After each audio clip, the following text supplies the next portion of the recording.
Hello, it's Thursday morning. Garland Nixon. I'm here with Scott Ritter. We got plenty to talk about. Let's talk.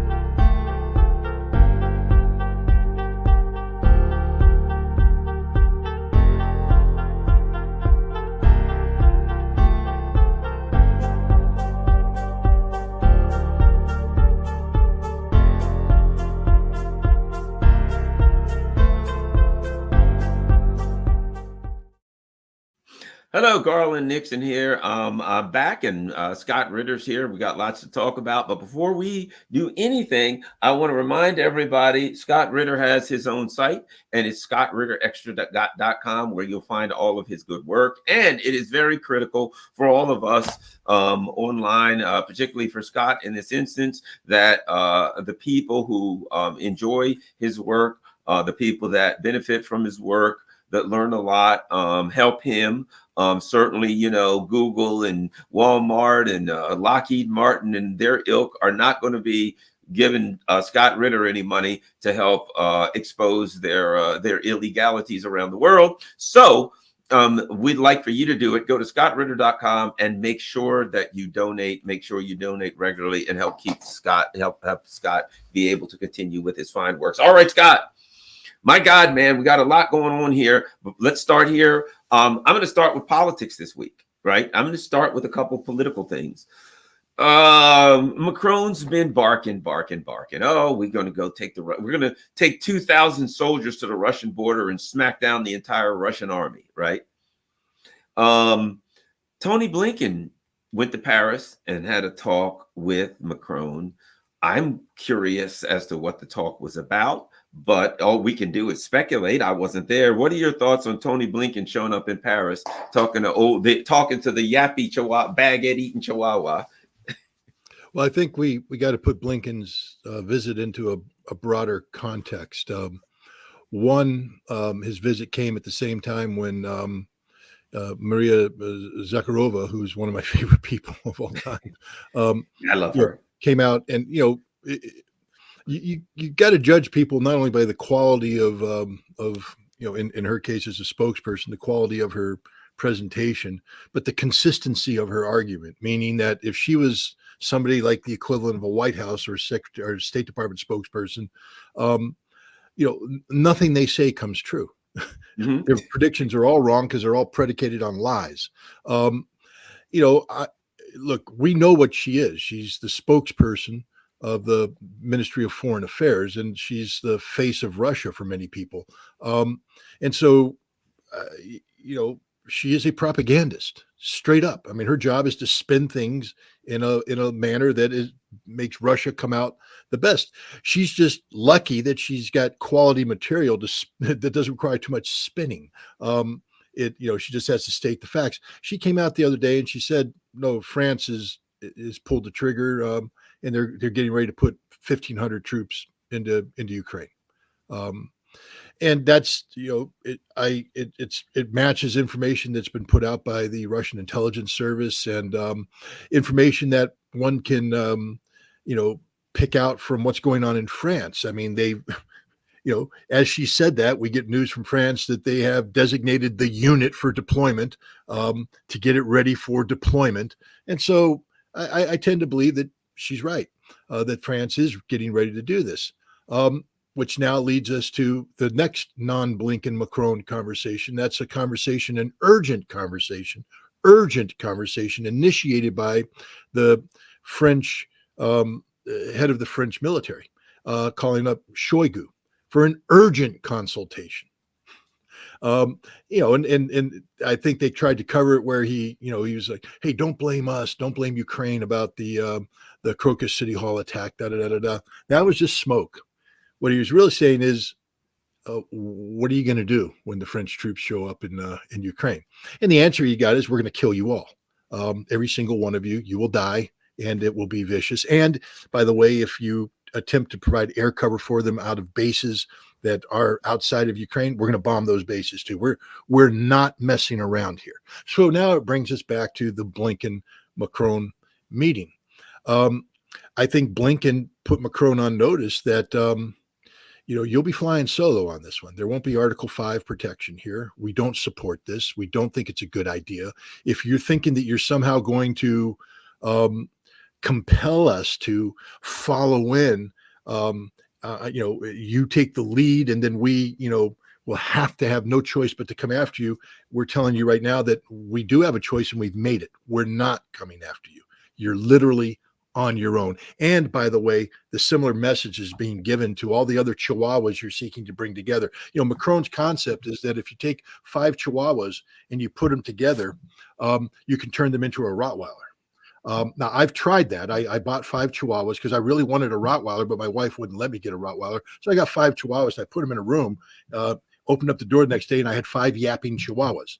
That's all I had. They don't turn into a Rottweiler. I'm joking. I only have 1 chihuahua. But but my point is, you can't turn France, the Baltic states, and Poland into something real because they don't have the military capacity. France is supposed to be a global superpower. The best they can do at this moment is 1,500 troops. The best they can do at this moment is 1,500 troops.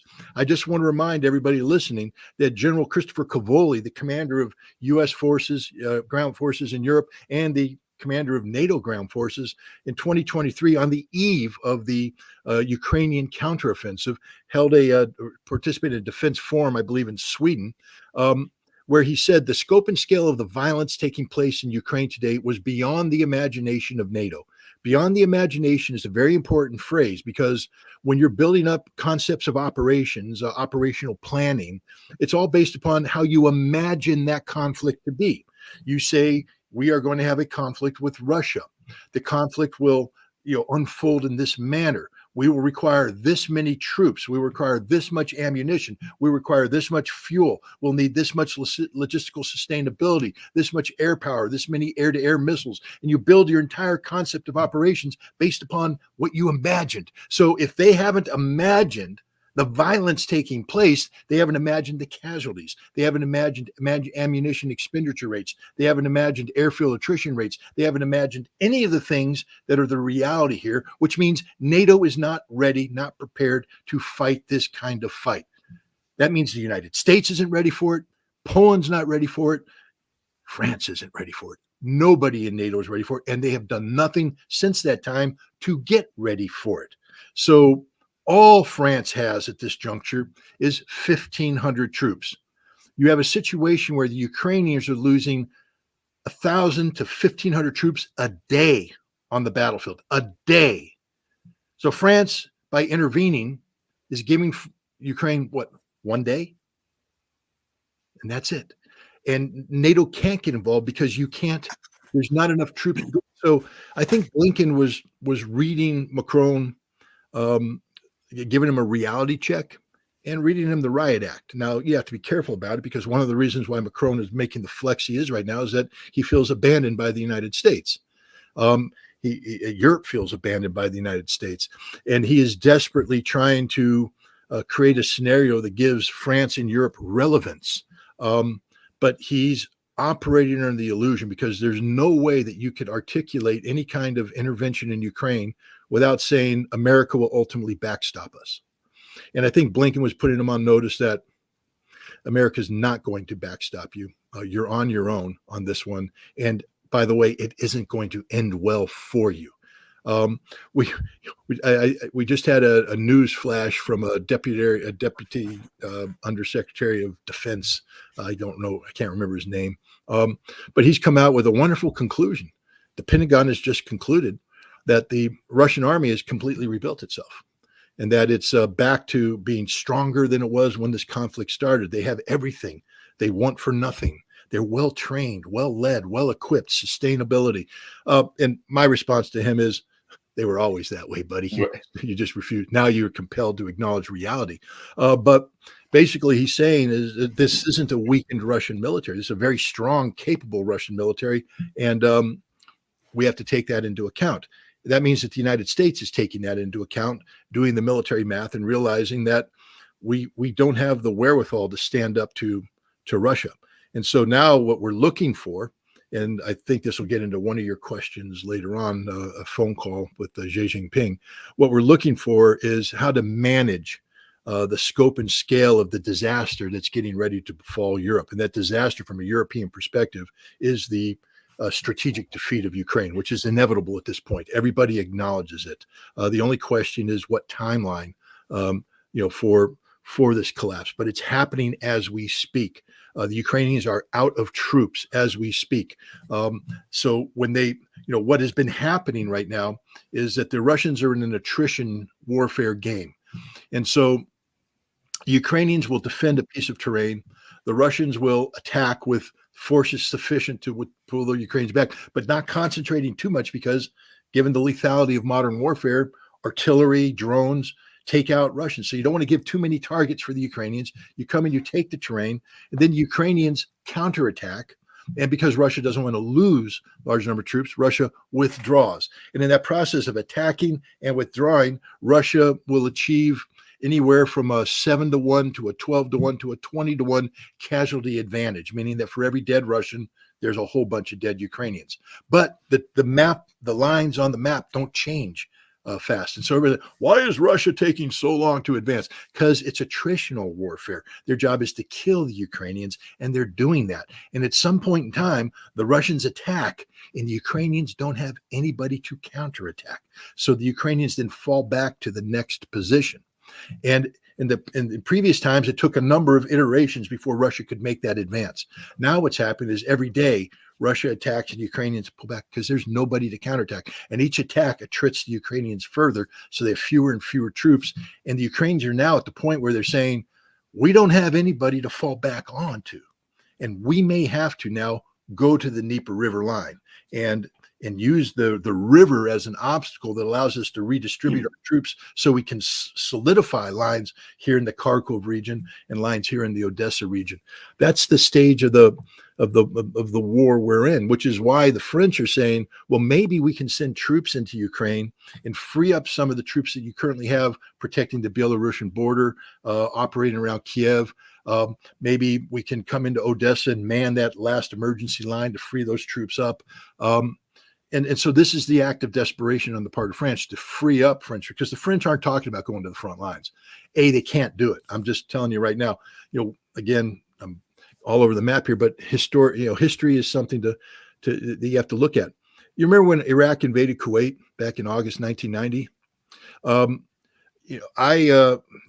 Later on, I got assigned to the CENTCOM staff, and I got to meet the defense attachés who were in Kuwait. They were held hostage for a little while, and then they were released, and they came back to the Schwarzkopf staff, where they briefed us on the reality of the Iraqi army and things of that nature. What they said is that the Kuwaiti military didn't put up that much of a fight, but that the process of advancing to the Saudi border, the Iraqis almost defeated themselves, because logistically, that's a difficult move. The logistics of moving troops in an organized fashion to retain combat cohesion is an extraordinarily difficult thing that if you don't practice it and you're not prepared for it, you end up with troops strung out all over the place, no fuel, running out of gas, arriving with no ammunition. And so when they watch the Iraqis first move up to the border, they're sitting there going, they literally just defeated themselves. That if we had a military here right now, we could counterattack and literally push them all the way back to Iraq and beyond, because they are unable to wage war right now because they're just spread out all over the place. I will come now to the French. I've studied their logistics.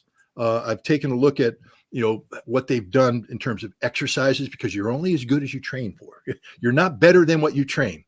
If I go to the boxing gym, 3 times a week, and I spend an hour hitting the heavy bag, doing the speed bag, and getting 9 minutes on mitts, and then think that I can jump into the ring with Mike Tyson, that ain't going to happen, because I'm as only good as I trained, and I'm going to get in the ring, and Tyson's going to send me to the moon. That's the reality. The French right now are only as good as they train. They cannot suddenly say, we're going to carry out one of the most complex logistical sustainability operations in modern military history, and we've never trained for it. We don't even know what we're going to be doing. We're just making it up as we go along. It's doomed to fail.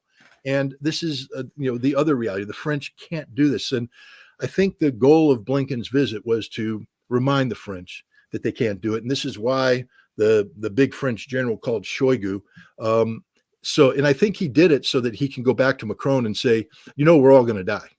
Just letting you know that, Vive la France and all that crap, French Foreign Legion, wonderful fighters. If you study the history of the French Foreign Legion, they tend to die a lot. They go to places like Dien Bien Phu, where they get massacred. They had a famous battle in Mexico that they celebrate every year. They died. They die everywhere they fight. They die bravely. They're wonderful, heroic guys who die. And so this, Odessa may become one of those banners they put on their flag that says, we went to Odessa and we all died. And now we get to have the guys who follow in our footsteps get drunk once a year in our honor. But that's what's going to happen. And so I am hopeful that Macron has been, given a harsh dose of reality, and that the French don't go forward with this act of suicide. I think you're right. I think the French military have voiced that they're not thrilled with this. And I think if you're a military leader, you call Shoigu and say, hey, what happens if we send some guys? I'm going to blow them the hell. All right, thanks a lot. Have a nice day. Bye. And you go back. Yeah, exactly. Kind of what I thought. And you go back to Macron and you say, this is the data that I received. I engaged with the Russian military at the highest level. Therefore, I recommend, based on that we not send them. We don't have however, you're the guy in charge. Now you've put him out on a limb. If he says send them and they get blown to hell, which they will, then when they come back to that French leader, he says, hey, I researched it and I told him and here's the documentation. Here's the day I talked to him, and he probably leaks it to the press. I told him not to do that. You know what I mean? I think it's the military leadership's way of saying, of being assured that when this thing goes bad, that they can all back the hell out of the way, point to Ukraine, point to Macron, and then he's good. I've got a slightly different spin on that. Okay. Because what you're saying, you're talking as if France operates under normal civil military relation conventions, where the military is completely subordinate to civilian authority. But I would just like to remind people of Algiers. And the fact that the French military actually revolted against Charles de Gaulle. The Day of the Jackal was a real thing. The French military is fully capable of taking action against civilian authority when they believe that the existential survival of France is on the line. And there is talk in certain circles that there are, especially on the retired, it always starts with the retired guys. They sit there and they drink their wine, and they get a little drunk, and then they start remembering back when they had muscles, and they we would not put up with this. The French military must stand forward and defend the republic. We have an irresponsible man. And then they invite some active duty guy, a colonel, in, and the colonel listens. The colonel goes back and talks to his general. The general sends a question back to the retired guys who meet with the business community, and they say there is support for this. And next thing you know, the French army revolts. And I'm not saying that that's going to happen. What I'm saying is there's the potential of that happening. And when you have the commander of the French military telling Macron, if you send French troops here, we will die, all of them. And we're going to get ourselves in a situation where, the only choice we have is nuclear weapons. And I don't know if you saw there was a retired French general who said, we have nuclear weapons. It's not just the French cities that are under, potential attack from Russians. It's Russian cities that are under potential attack from the French. And I'm like, wrong thing to say, guy, because the last time I checked, you only got 4 nuclear submarines. 2 or 3 of them are in port at any one time. The one that you have out there is so loud that the Russian attack subs are trailing it. And if I were the Russians, having heard that, the moment I heard you hiccup, I'd sink all of your subs. I'd come in and I'd blow up all of your air bases where you have nuclear capable strike aircraft. And then you've got nothing. And the Russians haven't used a nuke. I mean, the French need to understand that they aren't a superpower. They're not. They're not even a middle-sized power. Half the armies in Africa are stronger than the French army. All of the armies in Asia are stronger than the French army. They're not very good at what they do. They stopped doing large-scale ground combat when the Cold War ended. They started focusing on what they call expeditionary warfare. That is to send troops in 3,000, 5,000 strong packages to Africa to carry out post-colonial, military security domination. And they failed. They've been kicked out of the Sahel. What was it? Senegal just had an election. It's unique in that area that they didn't have a coup, but they had an election, and the new president said, "Au revoir, get out of here. We're done with you. Hey, Russia, you're looking pretty good." And I think that's another thing that Macron has to deal with here is the embarrassment of losing Africa to Russia, because you look at Mali. Forget all the crap. Excuse my language. All the stuff you hear about. War crimes and slaughterings. The Mali army today is asserting, government control over parts of Mali that they haven't had control of in a long time. And that's because the French, when they were there, Mali and Niger have this, very porous border, and the French have these uranium mines in the northern part of Niger, and they cut a deal with the rebels to not interfere with the mining of uranium in exchange that France will keep their respective Niger and Malian armies out of this area. So they ceded huge swaths of sovereign territory to rebel. France did this without consulting the government of Mali, the government of Niger. Understand why they might say, we don't want France here anymore. They kicked them out. Wagner came in Mali, and they are recapturing these cities, these towns. They're wiping these guys out. Niger's saying, we like some of that Wagner medicine. We want to pop some of those Wagner pills. So Wagner's now starting to work with the Niger government when they'll do the same thing. Burkina Faso is going a step further. They're saying, Wagner, yes, but to the Russian military too. We want them in play. And so now Russia's in West Africa, and now Senegal's going, not Senegal, I'm sorry. Yeah, the Senegalese. Yeah, Senegal. Senegal's going. Young guy one. Yeah. Я тоже хочу русский солдат. I also want some Russian soldiers, baby. And France is gone, finished. And it's you're going to see this. They've lost Africa to the Russians. And from the American perspective, we've been relying on this French foundation, and it's gone. And so we've lost Africa to the Russians. And there's a lot of panic going on about this, because this is a big, big deal in terms of global, geopolitics and, the whole concept of multipolarity. We were sort of hoping that we'd have an element of Africa on our side in this multipolar world, lost it to the Russians. And so Macron has a lot of bitterness. And so he's thinking, how do I offset the loss of Africa? I can do that by costing Russia Odessa. And Odessa is important because Odessa, as long as it remains in Ukrainian hands, that means that NATO has access to Odessa via proxy, which means they will always be able to threaten Crimea, the Black Sea Fleet, et cetera. It's strategically untenable for the Russians. So, while Putin has not said, I'm taking Odessa, he's taking Odessa. This war will not end without Odessa, because Russia cannot tolerate that. And Macron is making a gamble that, I can cost him Odessa. That'll be the strategic defeat of Russia. But even if France had 150,000 troops to send, they can't. The Russians wouldn't allow it. This is an existential question for Russia. And, so I think Macron is going to just have to swallow some very hard medicine here and take a step back, because I do believe if he goes into Ukraine that the defeat will be absolute, and that the consequences could be dire. And no matter what you think about NATO and Europe and all that stuff, ladies and gentlemen, we don't want the French army to launch a coup d'etat on France. We don't want that.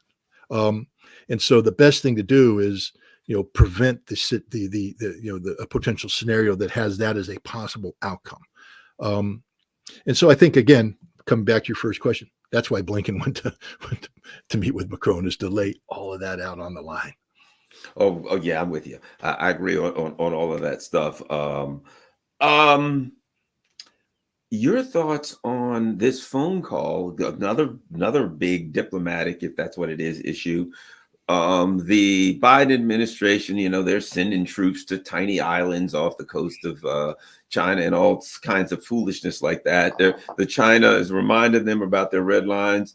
Joe Biden's on the phone with Xi Jinping again. There was a write-out, and again, even in the Chinese write-up, they said they mentioned about Taiwan and the importance of this being the reddest of red lines.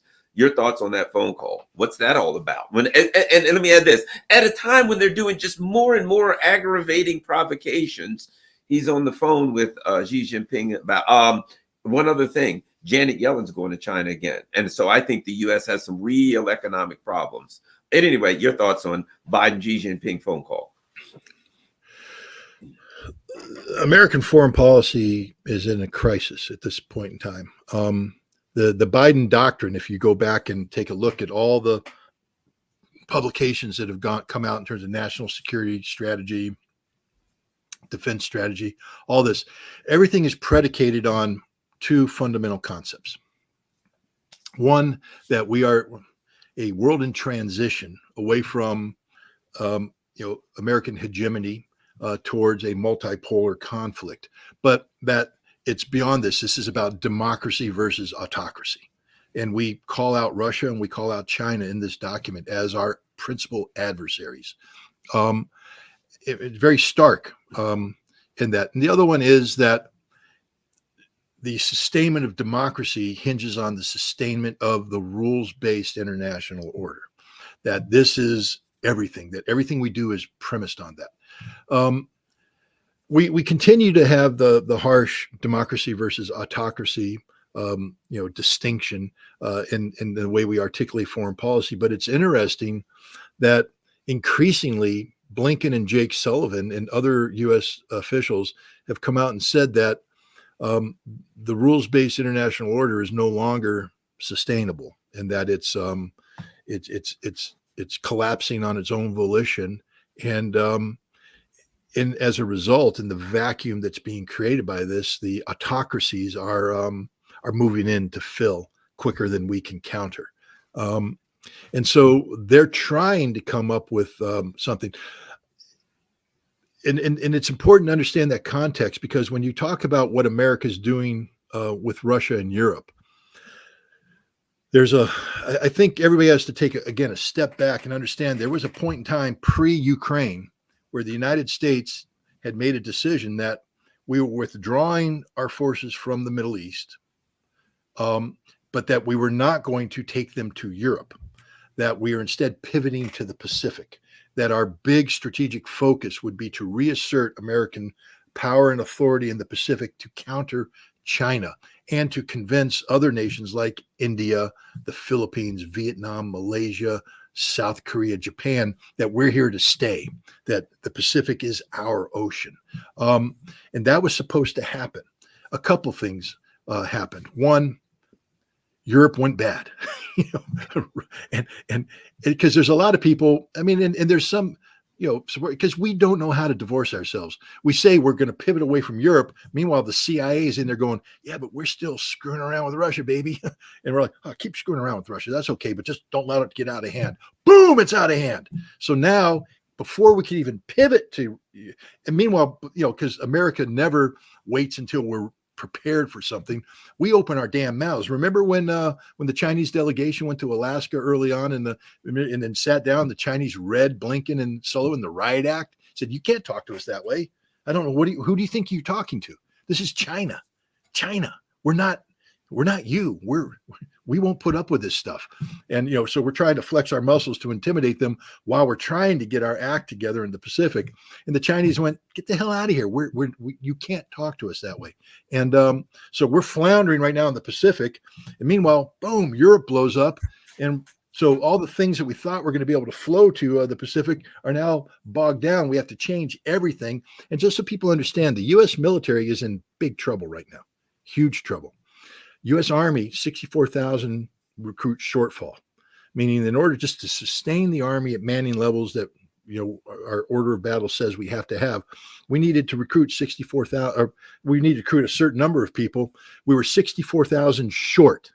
So what did the Army have to do as a result of that? They had to cut 24,000 positions. ladies and gentlemen, that's like a reinforced division. So we lost a division's worth of billets, meaning the Army no longer mans them. They don't exist. We don't plan on them existing. We shrunk. So we have this incredible shrinking Army. It's only going to get worse. Shrinking. So we have these reduced number of forces. Now we're starting to earmark them. Remember that planning thing I talked about where we plan about potential war? So we have a whole bunch of guys in the Pentagon planning for a war in the Pacific who are suddenly told, nope, plan for a war in Europe. Well, we're not. Guys, where are we going to get the forces? All these guys are earmarked the Pacific, not anymore, re-earmark them. But the problem is we send 100,000 guys to Europe. That's it. I mean, we can scrape up the barrel a little bit more, but then we got nothing for anything. The American military just isn't as capable as I think the American public thinks it is. They've been misled. They've been lied to. They've been told about technology. We're leading with technology. Turns out our technology's not that good.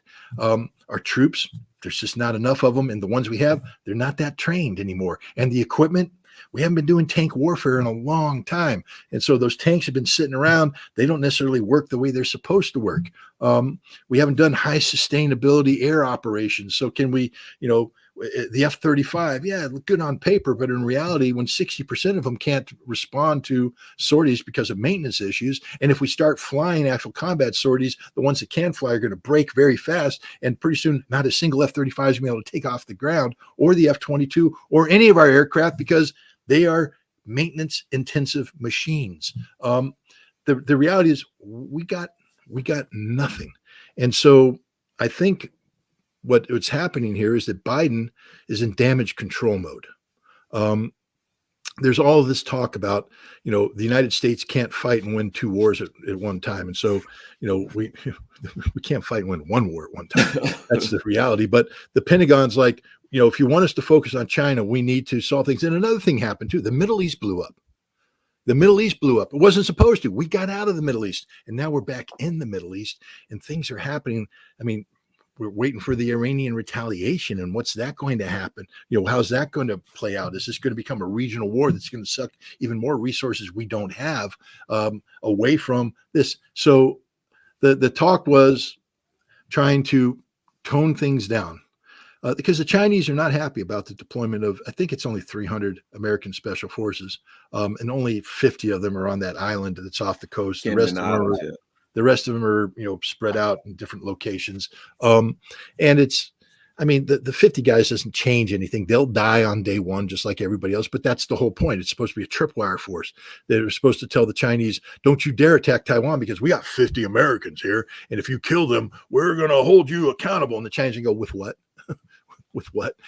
We're aware of the war games that you run every year and that you lose. You don't even come close to winning. And we're just getting stronger. We're launching more ships every day. You're getting weaker. Your aircraft carriers are overextended. You may have 12 on the books, but you can't put 12 in the sea at any one time. We're building our third, and we got more on the way. Pretty soon, we're going to surpass you in deployable aircraft carrier capability. We're going to have a larger blue water Navy than you do. And then, all fantasy of you supplying or supporting Taiwan is out. By the way, North Korea, who are our friends, not yours, just successfully test flew a intermediate ranged hypersonic missile with a hypersonic glide capability, which means it's a maneuvering warhead that can come in, you can't shoot it down, and it can hit anywhere from Alaska to Guam and all your bases here, and conventionally, by the way, so they don't have to do and the North Koreans just put up a whole bunch of satellites that gives them the ability to update their target list every 24 hours. So now you're going to have to start moving your pieces around. That costs money that you don't have. See, the Chinese are very aware of the weaknesses of the United States.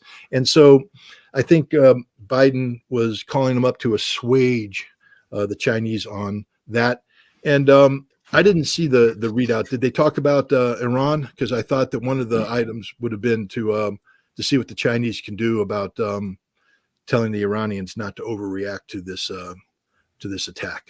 I didn't read it, but I talked to someone who did, and one of the things they said was the main thing they told me was the Chinese were very clear and resolute about their reminding the Americans of how much a red line Taiwan was. Taiwan That is, yeah. was the big thing.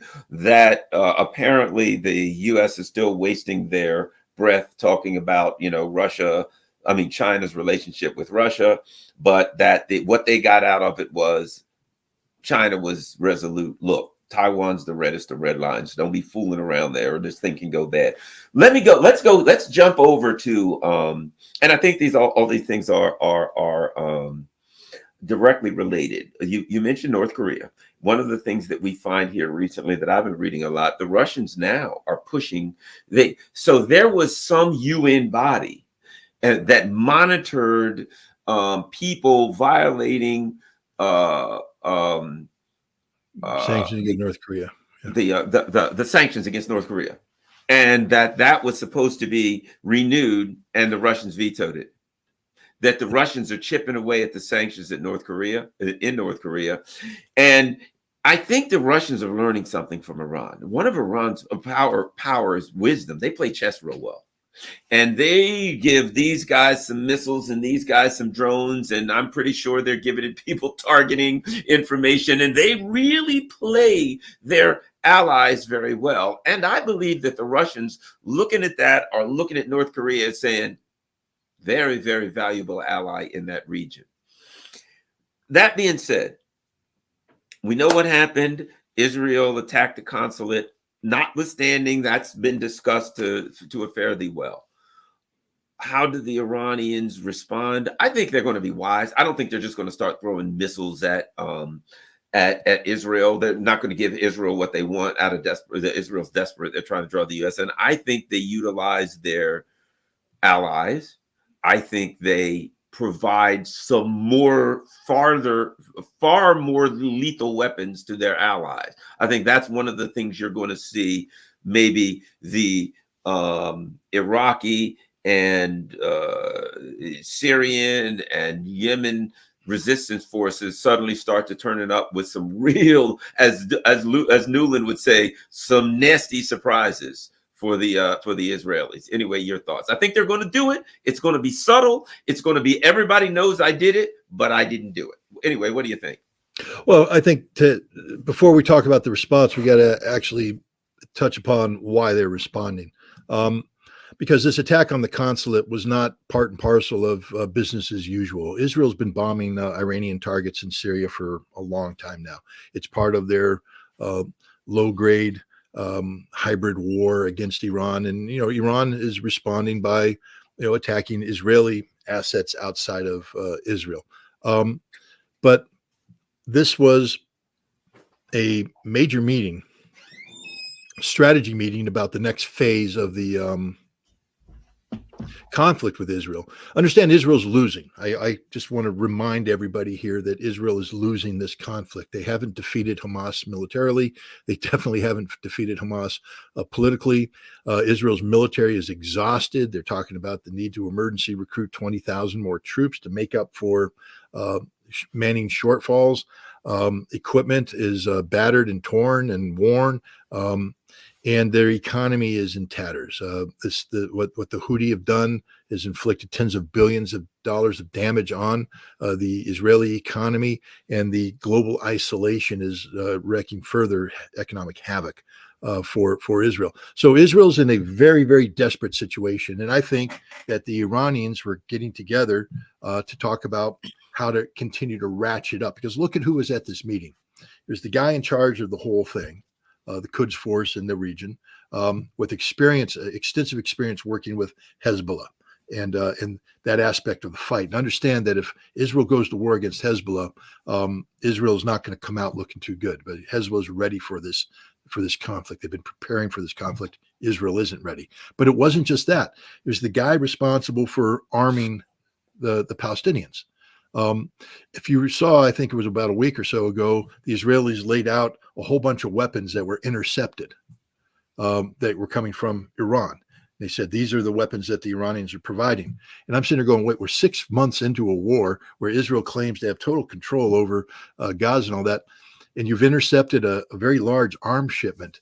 And you know that if there's one arms shipment being intercepted, there's a bunch of arms shipments that aren't being intercepted. So for all the people out there who are saying, Hamas is going to run out of ammunition. No, they're not. And the reason they're not is the guy that was in that consulate runs a very efficient resupply operation.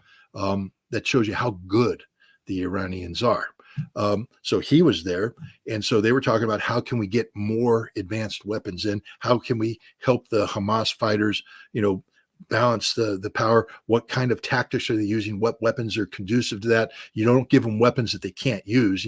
If a weapon requires you to set it up and be exposed to drone coverage, you don't want that. You want the weapon that gives you lethality, mobility, and immediacy of action so that you could draw for survivability. So you're looking at advanced RPGs. They've been studying Israeli armor, Israeli tactics, the weaknesses. They've modified warheads. All that stuff's being factored into these shipments. So they're talking about how do we do that? They brought in the guy responsible for Yemen, and they're saying, look, we're doing great here. How do we do better? What are the shortfalls? What do we need to give them? How do we support that? And the Iraqis, if you notice, the pro-Iranian Iraqi militias are starting to hit targets in Israel, not just harass American bases, but they're hitting targets in Israel. How do we make that even better? So all these guys are coming in to plan phase 2. Has everybody seen the movie Patton? Great movie. Do you remember there's a scene in there where they've won the North African campaign, and now everybody's come together to talk about going on to Sicily and into Italy. So they have this giant planning meeting. This was the equivalent of that giant planning meeting. This was, how do we take it to the next level? And the Israelis have a very competent intelligence service.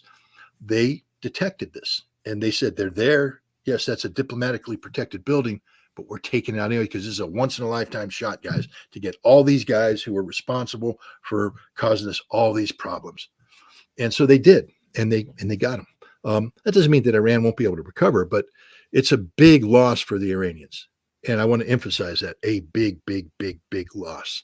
And the total cumulative value of the loss is greater than the loss of Qasem Soleimani. So Iran has to respond. There's no doubt about that. And there's 2 levels of response. There's the response that's going to do as much harm as possible to Israel. And then there's a response which is the political response that mollifies the hard right wingers in Iran, who are like, okay, they hit us, we got to hit them back. So I think you're going to look at 2 things. One, we're going to see some sort of high visibility strike in the next 24 hours. There's a lot of speculation. The Israelis are evacuating Haifa as we speak. You saw the traffic moving out. They're out of there. I don't know if Iran's going to hit Haifa, because then you create the potential for an escalation ladder. You remember before they hit some Mossad bases in Iraq, in Iraq, yeah. And I tend to think they hit some strategic points somewhere, maybe not necessarily in Israel, and then their allies get further armed. Their allies do some strikes. I think the Golan Heights is a likely top place where you can hit an Israeli military concentration in the Golan Heights, and they're very vulnerable. You saturate that with missiles, you inflict damage, but it's in Syria, not in Israel. Right. But then the next thing you do is all the debates you had about, do we really want to give the Houthi genuine hypersonic capabilities? Is it irresponsible to escalate by giving the Iranian militias, genuine ballistic missile capability? And I think the answer now is yes, hell yes, and double down on yes. And you're going to see they're going to just basically expand the proxy conflict with capability. They're going to double down. They're going to flood weapons in there. They're going to give more lethality to the Houthi, more lethality to these Iraqi militias, and they're going to make not only Israel pay, but they put the United States on notice that we blame you and you're going to pay as well. And so that's, I think, the principal direction will be to continue to use the axis of resistance, as proxy conflict. But I think there has to be a high visibility political response. And I think that a likely target would be Israeli military bases in the Golan Heights, because those are purely Israeli troops, and they will hurt them, but it's not recognized Israeli territory. I know the Israelis say we annexed this, but nobody respects that except, I guess, Donald Trump. But so I think that's the direction we're heading. And I think that the Israelis, when they struck this consulate, understood that they were beginning a process that could lead to escalation, and that there's been communicated to the Iranians that the Israelis understand there will need to be a response, but the response shouldn't be of a nature that forces Israel to compel. So I think that all sides are looking for, just like, if you remember, after we killed Qasem Soleimani, the Iranians said, we got to hit you, and we're going to hit you at outside. But they made phone calls. We got guys into bunkers, and they didn't kill anybody. They just made their point, and we received that message, and we understood. I think the Iranians are going to do the same thing with the Israelis. I don't think they're going to use their frontline weapons. I think that they're going to keep, for instance, their hypersonics in reserve. But they're going to hit them hard with very precision guided missiles with a lot of punch. And they're going to destroy a lot of property. And depending on how well the Israelis can hunker down, they're going to inflict a lot of Israeli casualties, whether or not they kill them or just wound them. Remember, traumatic brain injury was the number one problem after the Al-Assad air base attack. They didn't kill any Americans, but there's over 100 and some odd Americans that had their brains scrambled. And I think you're going to get some Israelis with scrambled brain syndrome after this.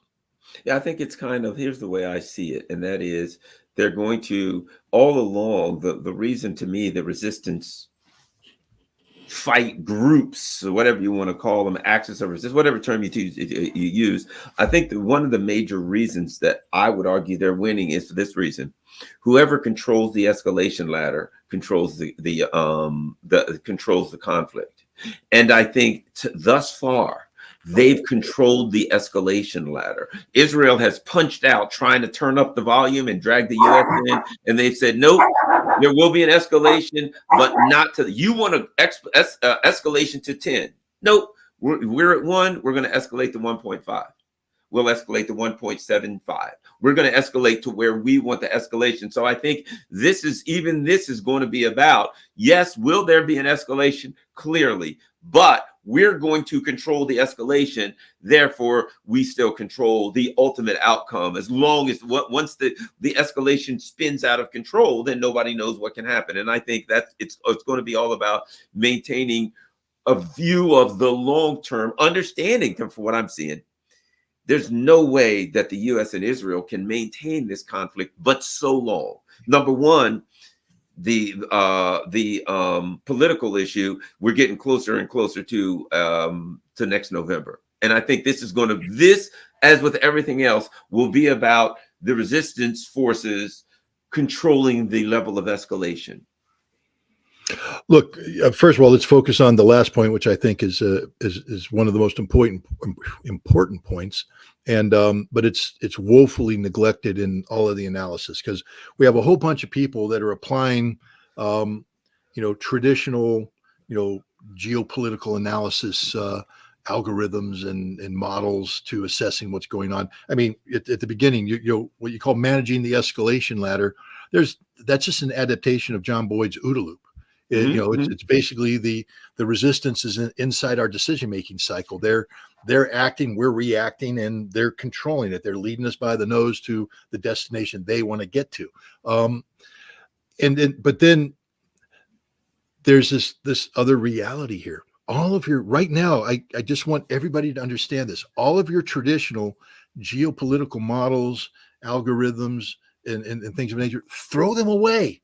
They don't matter anymore, because we are in the silly season of American presidential politics, where the only thing that matters in the United States, the only thing that matters, is who's going to cross that finish line in November. And if you're Joe Biden and you want to get across that finish line, all you're thinking about is, what can I do to create a political dynamic within my domestic reality that gets me across that. And whatever I'm doing over there that disrupts that, you don't have American politicians at that level who have the courage of their convictions to say, I'm going to do this, baby, because it's the right thing to do, and I don't care if I don't get across that finish line. We have a handful of people at the House of Representatives who get elected for 2-year terms who suddenly get this kind of courage of conviction because, frankly speaking, they're tired of fighting that fight. Those people, however honorable they are, they would never pass the litmus test of getting to senatorial level. When was the last time a senator resigned on principle?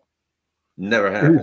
They resigned because they had an affair. They resigned because they're cocaine addicts. They resigned for a whole bunch of reasons. And then they come up with, I'm resigning on principle. No, you're not. You're resigning because you're an idiot who got caught doing stupid things.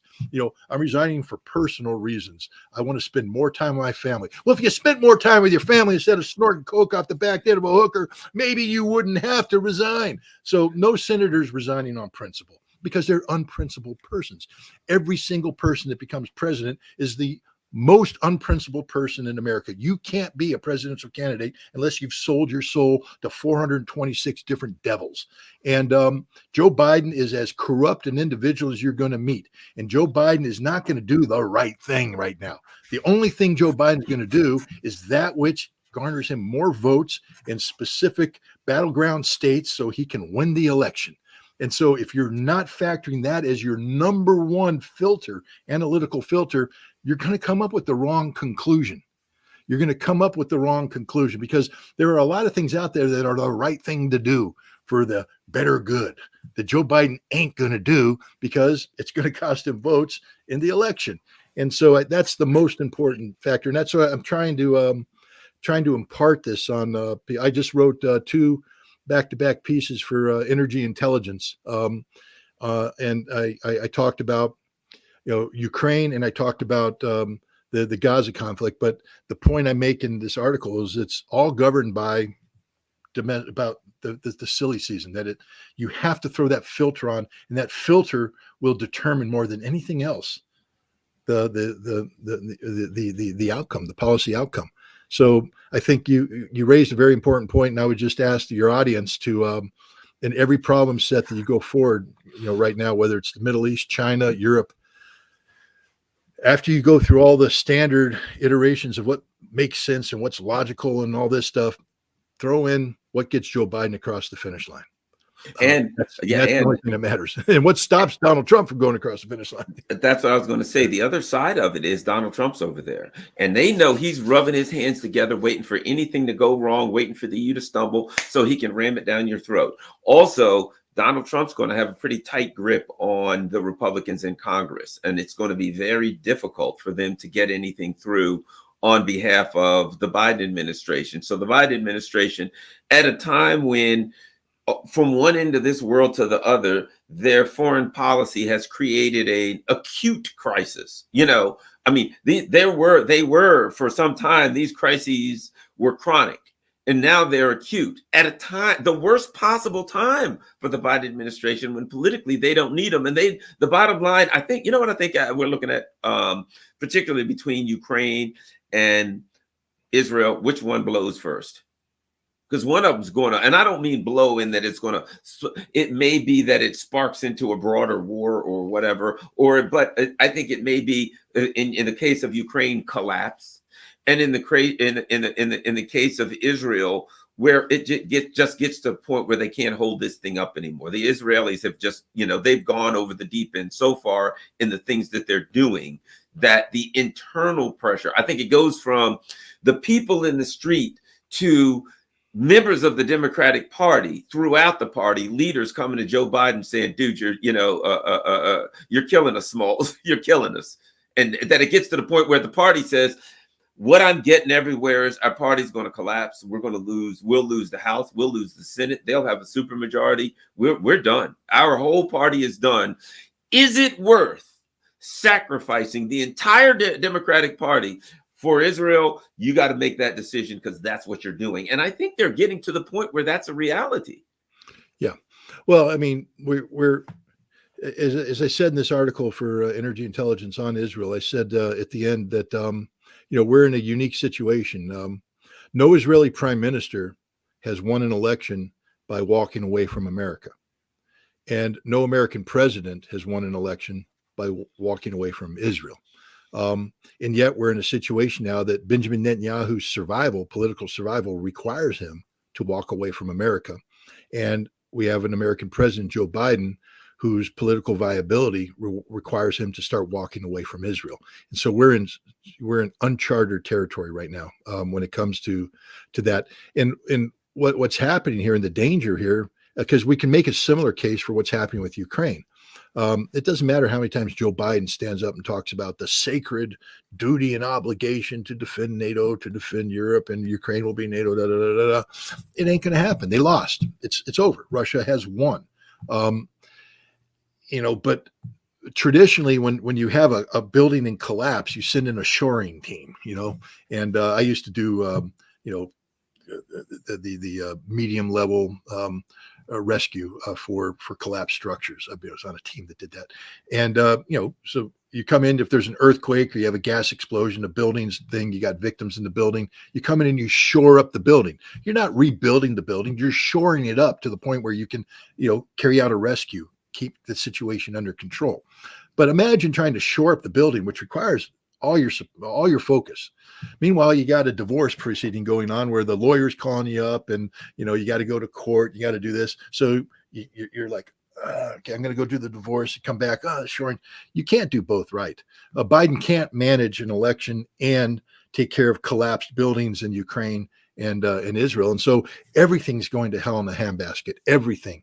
And you're right. At some point in time, the Democratic Party is going to have to make a decision to let the damn building fall, because it's more important to do this domestic thing over here than it is to save Benjamin Netanyahu, who is not a friend of America, or to save Ukraine, which America has no strategic interest in Ukraine. We have strategic interest in using Ukraine as a tool to hurt Russia. But at this point in time, that tool is dull, it's broken, it's chipped. It's time to throw away the tool. It's time to let Israel collapse. If you want to be in a position where over the course of the next 4 years, you can talk about reconstruction. You want to be in the seat to say, okay, now how do we rebuild? How do we shore up the damage? How do we mitigate problem? But you can't make those decisions if you don't win this election. And you ain't going to win this election if you're focused on trying to do politically unpopular things vis-a-vis Ukraine and Israel. Right now, money is an issue. The southern border is a crisis. It's a real thing. The economy is a crisis. I mean, you can have your Democratic handlers come up and spin the economy every which way you want. But at the end of the day, the American people know. They know what's happened to their paychecks. They know what happens when they go to the grocery store and how much more money they're spending on that. Their bills, their cost of living have gone up 25, 30%. Their paycheck has not grown at all. And we haven't even got into healthcare and what it costs Americans to buy into healthcare and those increasing costs and the decisions they have to make to not to have the insurance. And therefore you live your entire life in fear of somebody getting sick, because that's the end of it, ladies and gentlemen. They get sick. You don't have the money. Your economy, your personal economy is destroyed out the window. And on top of that, you're paying through the nose for student loans you took to get that college education the government said you needed to have to get the big paying job, but there is no big paying job and you're in debt. And that's the reality of America today. That is the reality for the majority of Americans. And if Joe Biden is going to sit there and say, my number one priority is sending money to a cocaine addict in Kiev, most Americans go, no, that's not our number one priority. My number one priority is to send more money to Israel that's committing genocide. And we, to the extent that we can't even veto a Security Council resolution about that, we're going to say, yeah, they're committing genocide. No, there's no more money there. The money needs to come home. And this is becoming a winning argument in the domestic political scene. And the Democratic Party is going to have to make some decisions soon if they want to have any hope of turning this around. Americans, at the end of the day, don't generally vote foreign policy. We can sit there and get all emotional about it and tweet things or X things, whatever we call that, exeats. But we can do all that. But at the end of the day, we vote pocketbooks. James Carville said it right in 1992. It's the economy, stupid. And ultimately, it's going to be the economy. And I think that, and what they've allowed is the southern border to become an economic issue. I mean, when you look, man, I have to tell you, I mean, thank God I'm not on food stamps and I'm not on any sort of social welfare program. But let's say I was. I'm an American citizen who's paid my taxes and I'm in hard times right now. And the government says, this is what I can offer you. and you're going, wow, man, I'm borderline poverty here, but okay, thanks. Then you turn around and they got them straight off the bus, popping out into New York City, just throwing the cash at them, throwing the cash or the cards, and all this stuff. And you're going, wait a minute. Why do they get literally 3 times more money than I get? And there's no end to this. Come on, guys, there's a problem here. There's a problem. The American government is saying they don't care about you, the voter. They care about resolving this political problem here with these keys. And and I'm not a huge domestic conspiracy theorist, but Elon Musk has made some pretty important things. It's not about voting. It's not necessarily that these illegal immigrants cast votes, although in New York City apparently they can. But it's about the political demographics, the census. And when you start flooding people into districts, you pick states to increase populations. The allocation of congressional seats are dependent upon the Senate, the census. And I always read Elon Musk's tweets, and I'm like, conspiracy theory. I don't want to deal with that. I was going to say something, get me in trouble, but I'll go ahead and say it. Tower 7. I don't want to talk about it. You guys can do whatever you want. I'm not going to go there. But I'm looking at that more and more, and I go, okay, wait a minute. He's actually got a valid point here. You flood into certain constituencies, and you get the numbers up, the seats get reallocated. And so look where these immigrants are being sent, which means you want the reallocation to these districts in states where you have legislatures that are Democrat friendly, who can reallocate, who can redistrict in a way that guarantees that the new seats are Democratic seats. And now you're talking about the control of the United States Congress. And the United States Congress is supposed to be the people's house. But if the people don't have a say on how this is being shaped up, we got a problem here in America. We got a big problem. Immigration is a huge problem. And I think Americans are going to start to spend more time focusing on that. And Israel just doesn't factor in that situation, and neither does Ukraine. And so I do think that you're going to see some very hard decisions made in the very near future that are not about national security, but about domestic American politics. And I'll say this, Scott, one of the ways I put it a little bit differently, but in a way I'm saying the same thing.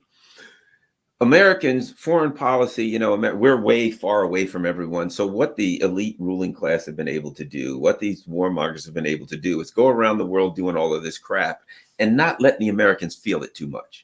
You know what I mean? So they're over here overthrowing country A, they're doing this, a country B, they're doing that, they're assassinating, they're starting wars, proxy wars, you name it. But the American people are scurrying around, going to Disney World, doing the things, watching the game, living their lives. And as long as the Americans don't feel it too much, what's going on? I don't know, something on the other part of the world, whatever. Okay. Whether it's immigration in that they're in a lot of Venezuelan immigrants, and there's a lot of sanctions against Venezuela to impoverish Venezuela, right? So we go interfere in all of these countries in Latin America, and then our foreign policy shows up on the doorstep of Venezuelans whose country has been destabilized by us, right? Now, it costs money. We talked about this. How much is it costing to maintain that flotilla off the coast of Israel and all of that? And $2 million missiles going against $10,000 drones all day and night. The missiles are coming. This stuff's expensive. So I think then we start printing money to pay for that stuff, which drives up inflation, right?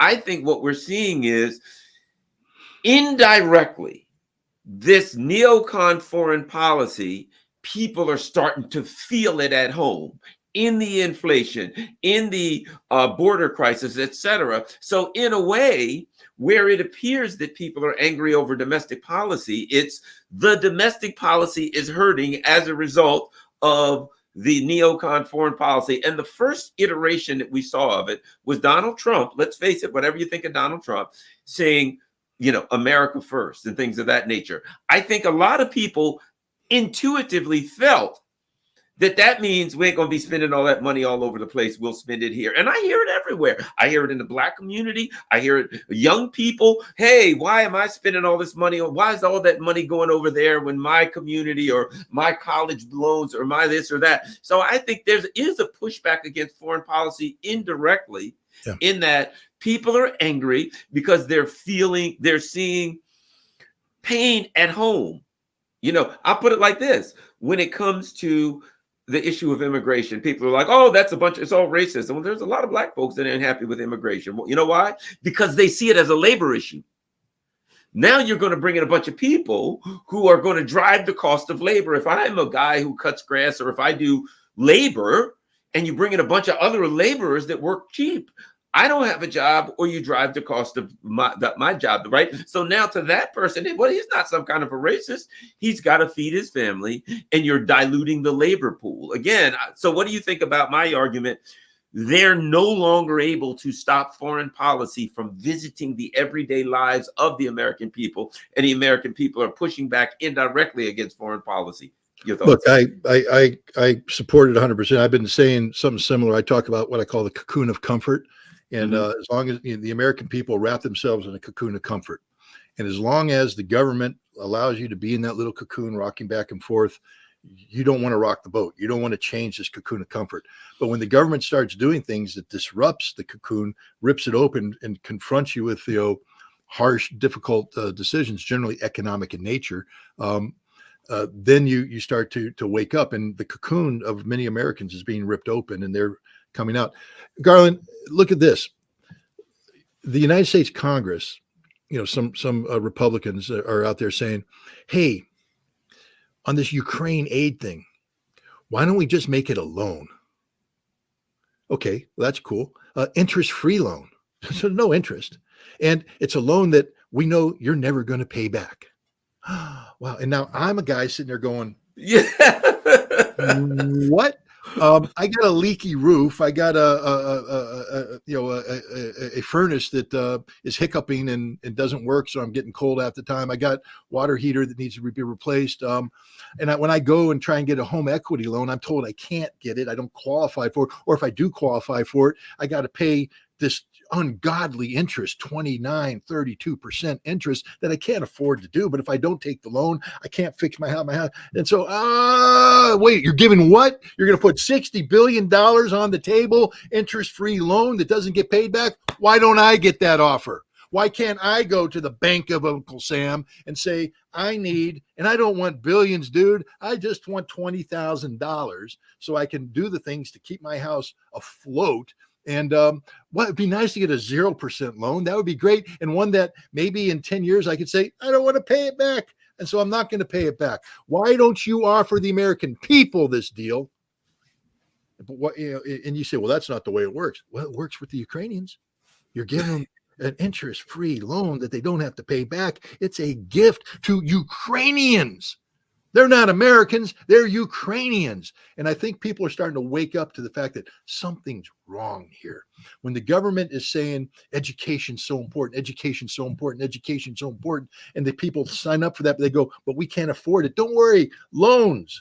And it's a great loan offer. You don't have to pay interest until after your education. Wow, that means for 4 years I can party and go to school and all that. But suddenly, bam, you hit with it, and you're going, look, not to get too personal here, but we took out around $45,000 in loans to help pay for my daughter's education.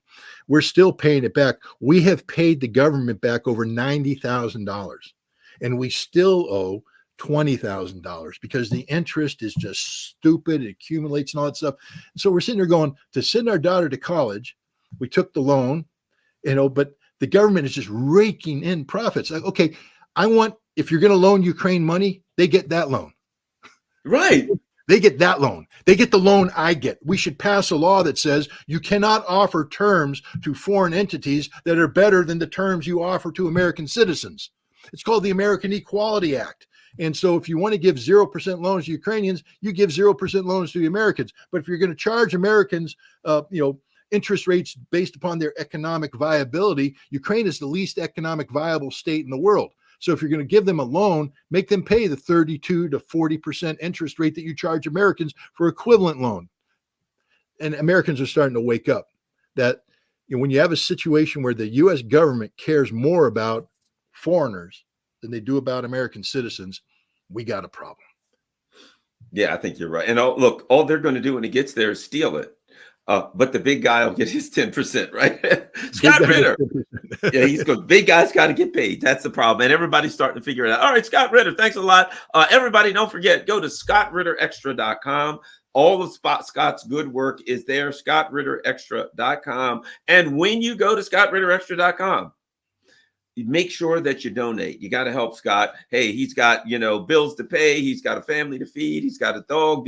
Water heaters need replaced. Water heaters that need to be, and the government ain't going to do They're nothing. not going to help me out. No, that's not unless you suddenly decide that you're a Ukrainian Nazi or something. Then they'll just hand you, the money is no object. I'm starting to identify as a Ukrainian Nazi. I feel it in me because I need the loan. I never thought that's about a joke, that. Everybody. That was a joke, a bad joke, but it was just... right. Yeah, but that's what we may have to all do. We'll have to all have to identify as Ukrainians, and then money's unlimited. It'll just fall out of the sky on us. At any rate, but that ain't happening now. So go to ScottRitterExtra.com and donate to help Scott continue his good work. Thanks a lot, everybody. Most importantly, share this on all your social media platforms. Peace. We're out.